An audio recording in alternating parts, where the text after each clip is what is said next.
problem with humans, as far as the Zalari were concerned, was that they just wouldn't fight back. For the last century, the Zalari Empire had expanded relentlessly, absorbing weaker civilizations like a bureaucratic black hole. Most species resisted at first, but eventually they learned the rules. Surrender quickly, pay the tribute, and maybe they'd be allowed to keep their moons. But humans? Humans were weird. They didn't fight, didn't resist, didn't send fleets screaming into battle. No, when the Zalari took one of their outer colonies, the humans sent a strongly worded letter, and when the Zalari occupied 3 more systems, the humans called for a meeting. The sheer passivity was insulting. "They are cowards," General Vakir spat, slamming a clawed fist against the war table. "A species with no spine, no honor. How can we conquer an enemy that refuses to fight?" Across from him, the High Chancellor of the Zalari looked unimpressed. "Because, General, they will give us what we want. They always do." He gestured to the massive galactic display where human territory, once a sprawling expanse of blue, had been gradually eaten away by Zalari Red. They have surrendered worlds, resources, and technology. What they haven't done is wage war. They have no stomach for it. "Then we should take the rest," the general growled. "What will they do? Offer us more talks?" A ripple of laughter spread through the council chamber. It was the joke of the century. The mighty humans, so dangerous in legend, had rolled over at the first sign of pressure. The feared warriors of Earth, nothing but bureaucrats in fancy uniforms. And so the Zalari expanded further, confident that humanity's infinite patience would hold. Until, one day, it didn't.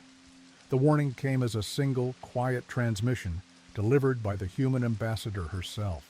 She stood alone in the grand halls of the Zalari capital, flanked by nothing but her own shadow.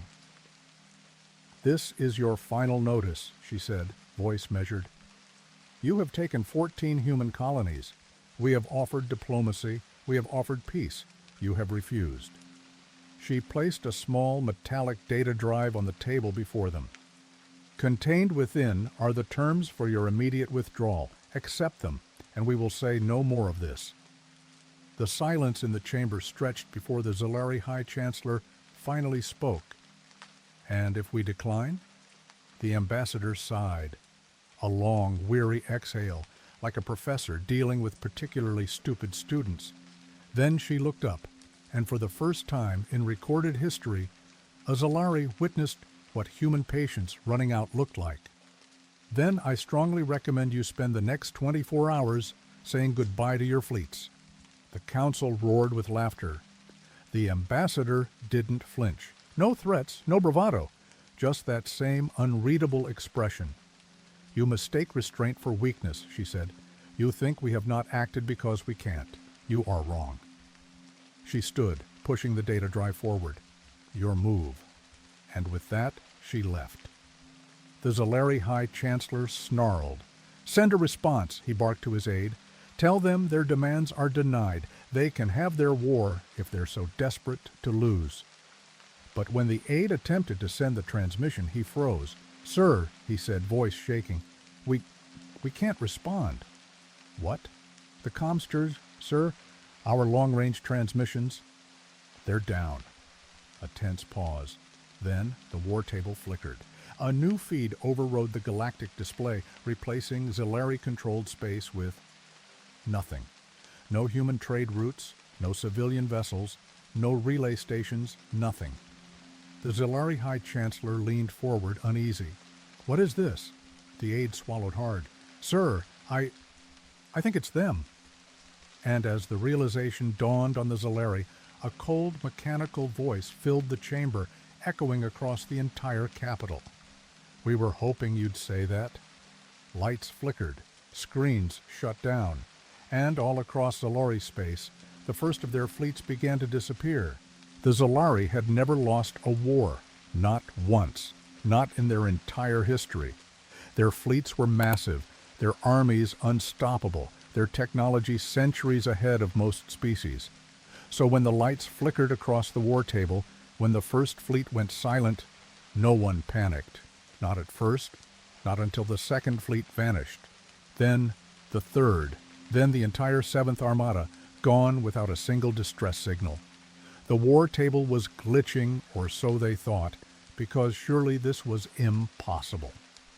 "Where are they?" the High Chancellor barked. The room scrambled, officers frantically punching commands into their consoles. Nothing responded.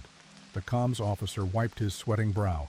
"Sir, we can't find them. They're just—" He hesitated, voice cracking. "Gone." The word hit like a physical blow. No wreckage, no debris, no emergency beacons. The fleets hadn't been destroyed. They had been erased. The High Chancellor's claws curled against the edge of his throne. "Deploy every remaining warship. I want eyes on those humans now."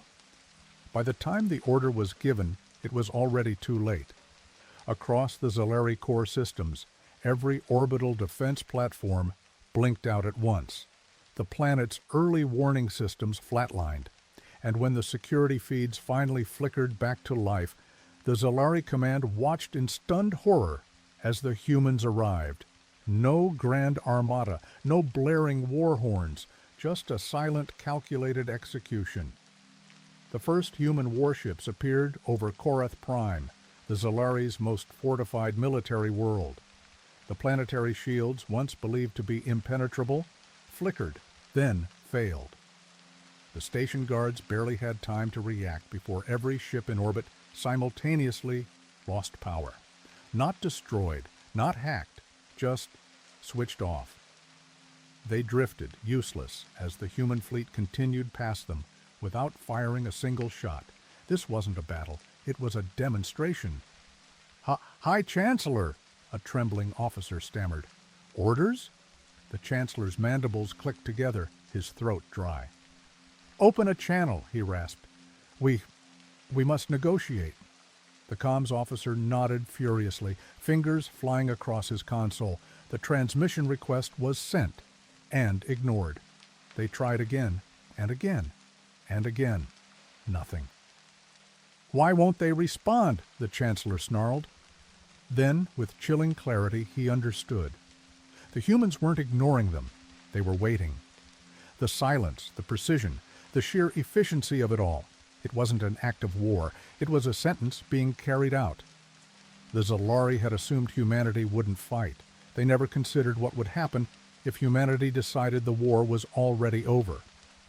The High Chancellor's breath came shallow, frantic. "What do they want?" he whispered. And then, finally, the humans answered. The war table flickered, the static clearing.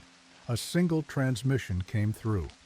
One voice, calm and cold, filled the chamber. "You were warned." And across the Zalari Empire, the first planets began to go dark. The Zalari homeworld had never known silence. It was a planet of industry, of power, of constant movement. Its skies were filled with warships. Its streets pulsed with the unyielding march of an empire that had never known fear. Until now. Because now, everything was quiet. The orbital stations, once bristling with weapons, were lifeless. The planetary defense grid, once boasting the strongest shields in the sector, was gone. Every fleet, every outpost, every line of defense that had once stood between the Zalari and their enemies no longer existed. Not bombed, not invaded, deleted. The High Chancellor sat frozen in his throne, his claws gripping the armrests so tightly they cracked.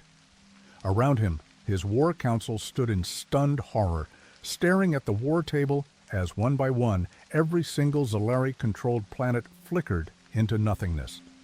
This isn't possible," one of the generals whispered, his voice barely audible over the eerie hum of failing power systems. "They shouldn't be capable of this." "They shouldn't be," the Chancellor muttered, "but they are." And that was the difference, wasn't it? The Zalari had assumed humanity's lack of war was weakness, that their endless negotiations, their patience, their refusal to retaliate meant they had no fangs. But now, staring at the voided remains of their empire, the Chancellor realized the truth. Humanity wasn't afraid of war. They were afraid of what they'd do if they ever had to fight one. The war table flickered one last time. A single transmission forced its way through, the same voice, the same calm, unyielding certainty they had heard before. "Your empire is over." The words rang through the chamber, final and absolute.